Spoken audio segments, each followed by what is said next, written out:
Today we will read chapter 3 of 7th class, Our Changing Earth।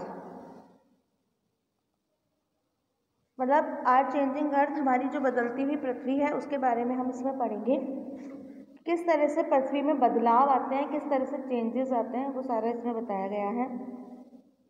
The lithosphere is broken into a number of plates known as the lithosphere plates. जो lithosphere है यानी कि जो स्थल मंडल होता है वो नंबर ऑफ प्लेट्स में ब्रोकन हो जाता है, टूट जाता है। उसको हम लिथोस्फीयर प्लेट यानी कि स्थल या मंडल परत कहते हैं। You will be surprise to know that this plates move around very slowly just a few millimetres each year. ये परत थोड़ी ही पूरे साल में सरकती है। मूवमेंट जो इसका होता है बहुत कम होता है। This is because of movement of मॉल्टन magma inside the अर्थ। और ये जो मूवमेंट होता है वो किसके कारण होता है कि पृथ्वी के अंदर जो मॉल्टन मैग्मा होता है यानी कि जो द्रव्य जो कि ज्वालामुखी से निकलता है वो होता है, उसके कारण से ये मूवमेंट होता है। और ये मूवमेंट बहुत बहुत कम होता है पूरे साल में। तो molten magma inside the earth moves in a circular manner as shown in the activity. जैसे कि एक्टिविटी में दिखाया गया है, मॉल्टन मैग्मा जो है वो सर्कुलर मैनर में सरकता है। The movement of this plates cause changes on the surface of the earth. और जब ये मूवमेंट होता है तो फिर क्या होता है, पृथ्वी में हलचल होती है। The earth movements are divided on the basis of the force which cause them. जो अर्थ का मूवमेंट होता है उसको यदि हम The earth movement are divided on the basis of the force which cause them. The force which act in the interior of the earth are called the endogenic force, and force that work on the surface of the earth are called the exogenic force। तो वो force के कारण होता है। तो जो force होती है उसको भी दो भागों में डिवाइड किया है। एक तो जो अर्थ के अंदर जो फोर्स होती है उसको एंडोजेनिक फोर्स कहते हैं, और अर्थ के जो ऊपर फोर्स होती है उसको एक्सोजेनिक फोर्स कहते हैं। जैसे कि ये टेबल में जो हमने बात करी है उसको पूरा समझाया गया है।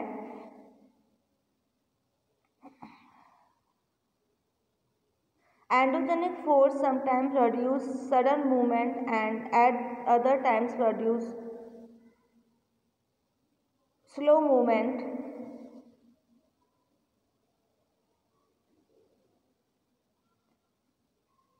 एंडोजेनिक फोर्स जो कि अर्थ के अंदर होती है वो उसमें कुछ मूवमेंट्स होते हैं और स्लो मूवमेंट्स होते हैं और अचानक से मूवमेंट्स होते हैं, जैसे कि अर्थक्वेक आ जाना, volcano,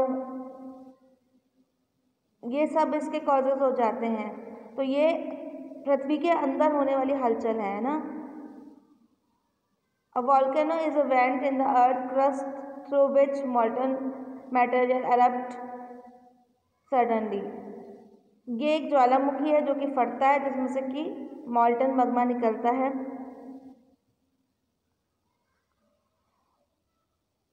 similarly when the lithosphere plate move, जैसा कि बताया पृथ्वी के अंदर हलचल होती है। एक लिथोस्फीयर जो प्लेट है, स्थलीय मंडल की जो परत है, वो थोड़ी से अपने स्थान से जब सरकती है तो उसमें फिर पृथ्वी के अंदर मूवमेंट होता है, हलचल होती है।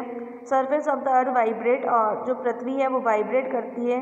जैसे जैसे हम कहते हैं ना थोड़ा सा भूकंप आना, उस तरीके का। The vibration can travel all around the earth. This vibration are called the earthquake, और इसी वाइब्रेशन को भूकंप का आना कहते हैं। The place in the crust where the movement start is called the focus. The place on the surface above the focus is called the epicenter. Vibration travel outward from the epicenter as waves. Greatest damage is usually closest to the epicenter, and the strength of the earthquake decrease away from the center. मतलब जो जिस जगह पर ये भूकंप आते हैं, जिस जगह ज़्यादा फोकस हो जाता है तो वहाँ पे मतलब भूकंप आते हैं, और उसको उस सेंटर को एपिसेंटर कहते हैं। और उस जगह पर उस भूकंप का ज़्यादा मतलब फ़र्क पड़ता है।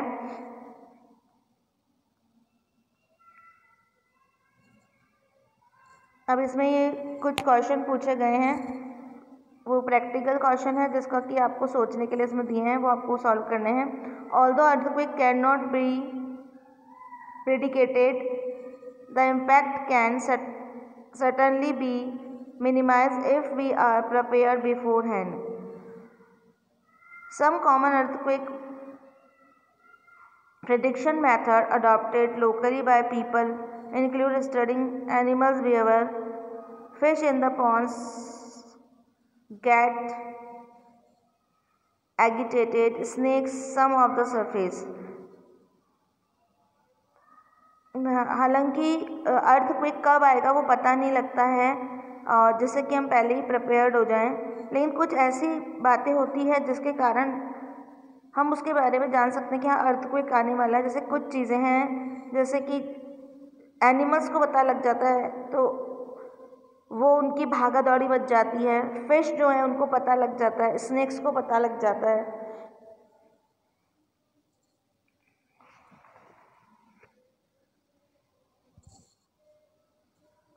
अब जो अर्थक्वेक भुज में पड़ा हुआ था उसके बारे में ये शायद पेपर की कटिंग है जो कि इसमें बुक में आई है। Massive earthquake measuring 6.9 on Richard scale hit Bhuj town 26 जनवरी 2001। 26 जनवरी 2001 में ये आया था, बहुत ही खतरनाक सा अर्थक्वेक आया था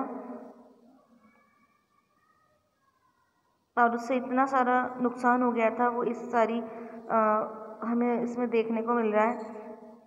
इसके बारे में आप पढ़िएगा और ये सारा वही दिया गया। Read the earthquake, a case study given in form of headline that appeared in the newspaper after the quake.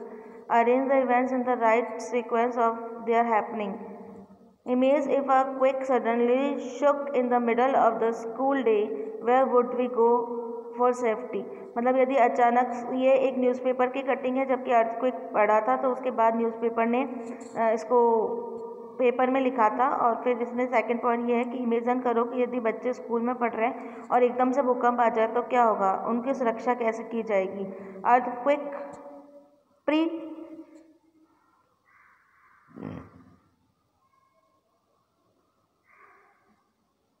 Earthquake preparedness, where to take shelter during an earthquake.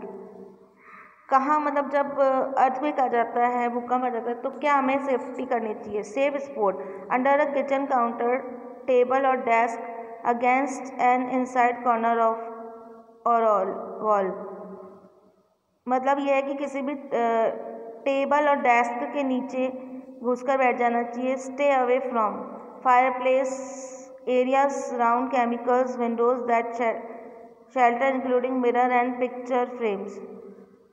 दूर रहना चाहिए किन किन जगहों से, एक तो आग हो उसके पास में से, और जहाँ पे चिमनी हो उनसे, और जो खिड़की कांच की बनी हुई है उनसे सबसे दूर रहना चाहिए। Be prepared, spread awareness amongst your friends and family members and face and disaster confidently. यदि एक तो अपनी जो फ्रेंड्स और फैमिली मेम्बर्स को संभालना चाहिए, और जो भी यदि नुकसान हुआ है तो उसको हमें कॉन्फिडेंटली उसका मुकाबला करना चाहिए, घबराना नहीं चाहिए। तो ये कुछ सेफ्टीज़ है, मतलब उस यदि आपको अर्थक्वेक आ रहा है तो उस वक्त एट द टाइम आपको क्या क्या चीज़ें करनी चाहिए वो बताई गई है इसके अंदर। Major landform, The landscape is being continuously worn away by two processes.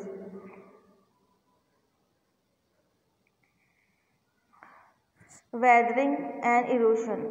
Weathering is the breaking up of the rocks or the earth's surface. Erosion is the wearing away of the landscape by different agents like water and wind.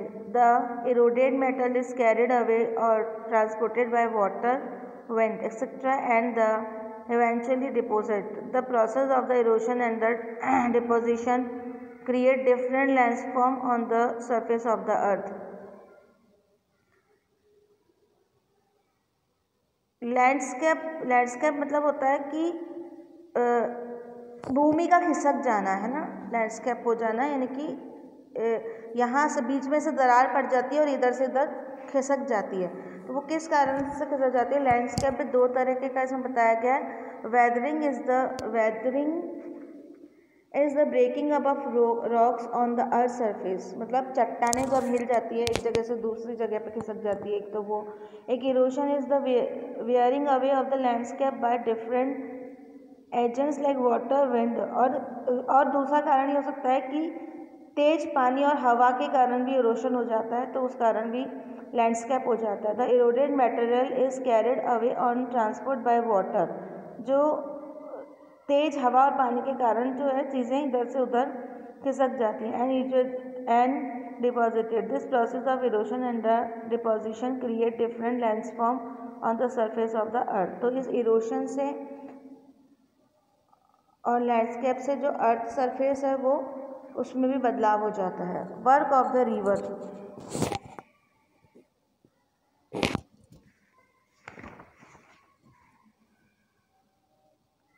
work of the river, the running water in the river erodes the landscape when the river tumbles at a steep angle over very hard rocks and down steep valley sides form waterfall. waterfall मतलब पानी का गिरना, चट्टानों पे से जो पानी का गिरना होता है उसको वाटरफॉल कहते हैं। वर्क ऑफ रिवर इसे ही कहा जाएगा। As the river enters the plain it twists and turns, forming large bands known as meanders due to continuous erosion and deposition along the sides of the meander. The ends of the meander loop come closer and closer. In due course of time, the meander loop cuts off from the river and from a cut of lake, also called the oxbow lake. At time, the river overflow its bank, the leads to the flooding of the neighboring areas. As the flood, its deposit layer of the fine soil and other material called the sediments along its bank. This leads to the formation of the flat, fertile floodplain. The raised banks are called the leads. As the river approaches the sea, the speed of the flowing water decreasing, and the river begins to break up into the number of the streams called the distributors. The river becomes so slow it begins to deposit its soul. Its distributary forms its own mouth, the collection of the sediments from all the mouth from delta. River किस तरीके से बनती हैं? तो इसमें एक तो ये था कि चट्टानों से पानी बहते हुए नीचे आता है, जिससे कि थोड़ी सी पृथ्वी की सतह में भी चेंज होता है, जिन्हें कि हम जैसे हम यहाँ पे पिक्चर में देख रहे हैं तो वाटरफॉल दिखा रखा है, तो वो एक झरने टाइप का हो गया कि तेज पानी का ऊपर से बहकर एकदम आ रहा है। और रिवर क्या होती है? जब मतलब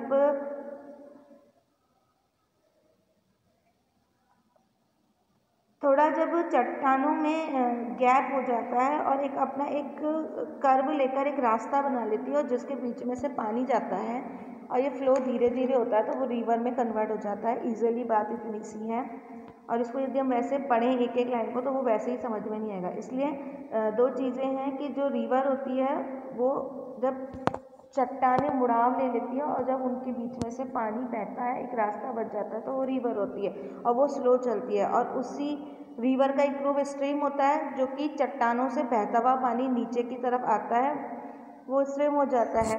तो इस तरीके का होता है। Work of the sea waves, the erosion and the, और फिर एंड में जाके जितनी भी सारी रिवर्स हैं वो सी में मिल जाती है। अब यह है कि work of the sea waves की समुद्री लहरें वो किस तरीके से अपना काम करती है। The erosion and the deposition of the sea waves gives rise to coastal landform, मतलब जो लहरें हैं वो किनारों पर आकर मिलती है। Sea waves continuously strike at the rocks, crack develop over time, they become larger and wider, thus hollow-like curves emerge from the rocks. They are called the sea caves.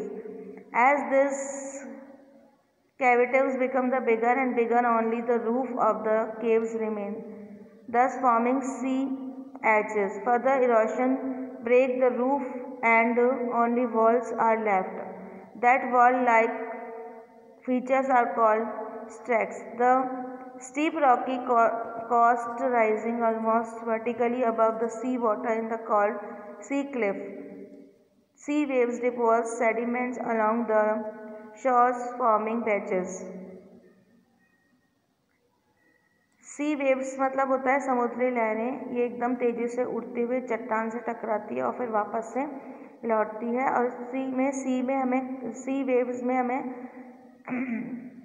कुछ जो एक वॉल टाइप की जो दीवारें दिखाई देती है, मतलब इसके यदि हम समुद्र में देखें तो समुद्र के बीच में हमें कई चट्टानें टाइप भी दिखाई देती हैं, ठीक है ना, कई चट्टानों टाइप दिखाई देती है। तो उसमें एक जो कट के जो केवल वॉल जैसी चट्टान रह जाती है तो उसे हम स्टैक कहते हैं। और कुछ चट्टानें ऐसी लगती है जैसे कि जो कि समुद्र के बीच में है और उनका शेप ऐसा हो जाता है जैसे कि कोई गुफा टाइप हो, तो उन्हें हम सी केव कहते हैं। और कुछ जो चट्टानें हैं वो आर्च शेप में हो जाती है तो उन्हें हम सी आर्च कहते हैं। यही इसके बीच में आपको बताया गया है। और कुछ वर्टिकल शेप में हो जाती है, उन्हें सी क्लिफ कहते हैं।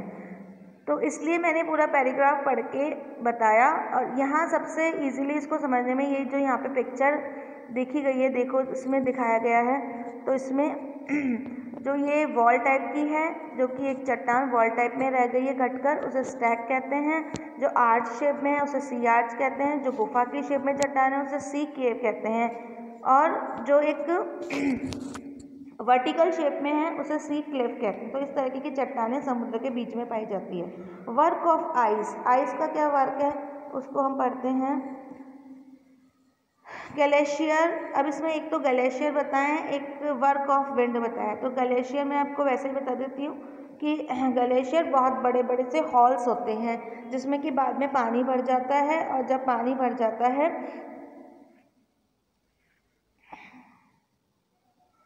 तो ये बहुत ही ब्यूटीफुल लगते हैं, ब्यूटीफुल लेक के जैसे लगते हैं, है ना।